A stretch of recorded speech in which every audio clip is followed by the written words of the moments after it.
자, 3번 문제 자기 효능감에 대한 설명이 나와 있네요. 가장 적절하지 않은 것을 찾아야 되는데 이 자기 효능감이 좀 헷갈리게 정의가 나와 있어요. 과제를 마무리한 후 목표에 다다를 수 있는 자신의 능력을 스스로 평가해 보는 거. 그게 뭐냐? 내가 잘 할 수 있다는 스스로의 믿음이에요. 믿음.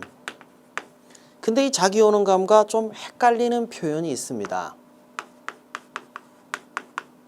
자존중감이라고 하는 게 있어요. 자존중감은 있는 그대로의 내 모습을 긍정적으로 바라보는, 얘는 감정에 가깝죠.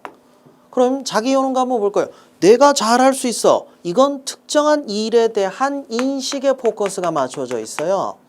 그래서 자기 개발에선 자기 효능감에 대해서 이야기하지 자존중감에 대한 이야기는 아니에요. 자, 자기 효능감과 관련한 얘기 좀 해봅시다. 자기 효능감에 영향을 끼치는 요인이 4가지가 있는데 그 중에 첫 번째, 개인이 성공적으로 성취한 경험입니다. 성공을 해보면은 자아 효능감이 높아지지만 실패하면 이게 점점 떨어질 수밖에 없죠. 그래서 어릴 때부터 작은 일들, 이런 것들을 직접 해봐야 돼요. 이런 스스로의 경험입니다.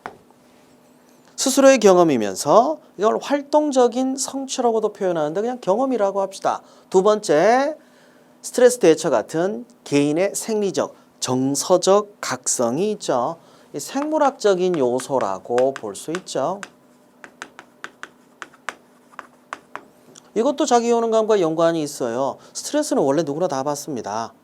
그거는 잘하는 사람도 마찬가지예요. 이걸 긍정적으로 생각을 해야 되는데 뭐 식은땀이 많이 나고 어쩌고 이런 경우에는 심리적인 부분에 대한 상담을 받아보는 것도 좋은 방법이 아닐까 싶네요. 세 번째, 타인이 어려워하는 과제를 성공적으로 수행하는 뭐 동료라든지 아니면 친구가 성공하는 걸 간접적으로 보는 것도 경험이 될 수 있죠. 이걸 모델링이라고 해요.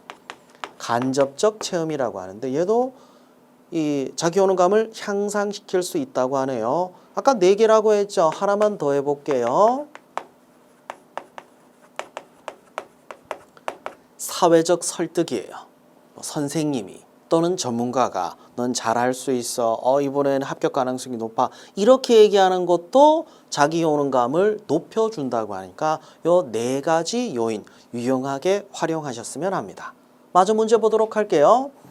자기 효능감이 높게 되면 직무 수행에 필요한 능력을 개발하니까 직무 수행 능력도 높아지는 거죠. 이것 때문에 자기 효능감을 강조한 거예요. 5번입니다. 자기 효능감이 낮은 사람들은 자책해요. 즉 실패의 원인을 외부가 아니라 내부에서 귀인한 거로 봅니다. 반면 자기 효능감이 높은 사람은 자책을 하는 게 아니에요. 내부가 아니라 실패의 원인을 외부 귀인에 있다고 생각을 하죠. 그래서 답은 5번이 되죠. 자, 직무 스트레스 관리입니다. 여러분 스트레스에 대해서 질문 받으면은 뭐라고 얘기하세요? 저는 스트레스를 잘 받지 않습니다. 에이, 전 스트레스 받더라도 쉽게 해결합니다. 어떻게? 어떻게 해결해요? 뭐 친구들하고 얘기하면은 바로 해결이 된다. 아이, 그런 식으로 얘기하면 안 되죠. 스트레스 관리도 직무 능력 중에 하나입니다. 그래서 이론에서 밑에 설명에 간단하게 2가지로 구분한 게 있죠. 바로 개인적 차원이냐 아니면 조직 차원이냐. 개인 조직 차원의 차이에 대해서 제가 기준만 말씀드릴게요. 기준을 알면 나머지가 수월해지니까. 자, 개인 차원의 스트레스 해결 방법의 핵심은 뭐냐면 자기 관리예요. 자기 관리를 잘하는 게 바로 스트레스 관리입니다. 반면 조직 차원에서는요, 이게 개개인의 문제라고 보지는 않습니다.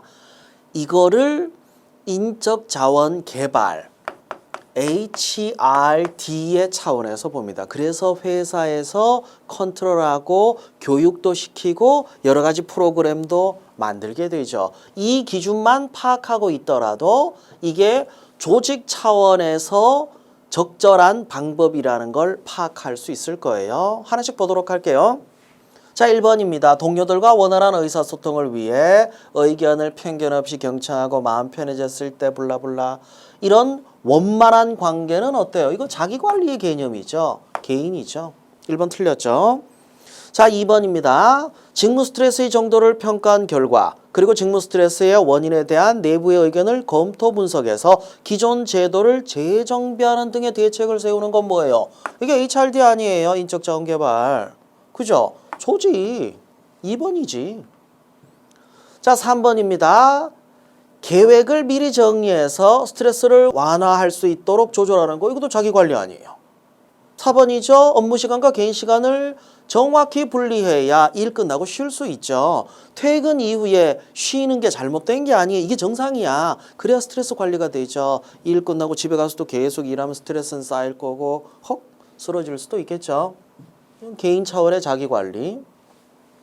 5번입니다. 직무 스트레스가 심하거나 정신건강 문제로 인한 증상이 지속될 경우 병원 가봐야죠. 잘못된 거 아닙니다. 현대인들은 정신적 스트레스를 굉장히 많이 받기 때문에 이런 치료가 반드시 필요해요. 정신이 이상해져야만 정신과를 가는 게 아니죠. 이것도 자기관리의 개념으로 봐야겠죠. 그래서 답은 2번이죠. 2번이 조직 차원이 되겠네요.